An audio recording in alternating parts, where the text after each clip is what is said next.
Una vegetació seca i un sotabosc bastant brut han estat els principals detonants de quelcom que es preveia que passaria, ajudada per la forta tramuntana i una sequera abundant. Protecció Civil ha rebaixat de fase d'emergència a fase d'alerta al pla Infocat i al massís de Cadiretes els bombers continuen en alerta i remullant la zona. I és que tot i que ja havien controlat les flames aquest diumenge al matí, el fort vent que hi havia encara a la zona van obligar a prevenir i no donar-lo definitivament controlat fins aquest matí. El foc ja s'ha apagat, el bosc ja no fumeja, però l'extensió d'aquest incendi que ha afectat durant 3 dies al massís de Cadiretes es fa evident aquí al meu darrere. Les flames han cremat 393 hectàrees de vegetació, sobretot entre divendres i dissabte.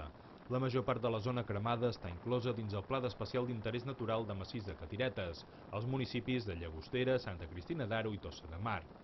Direcció General de Protecció Civil continua demanant molta prudència als ciutadans si s'han de desplaçar a zones afectades pels incendis forestals d'aquests darrers dies i ha recordat que els que tinguin autorització per fer cremes estiguin atents a les indicacions del cos d'agents rurals, que tenen potestat per anul·lar cremes autoritzades si consideren que les condicions de risc i de perill d'incendis forestals hi són.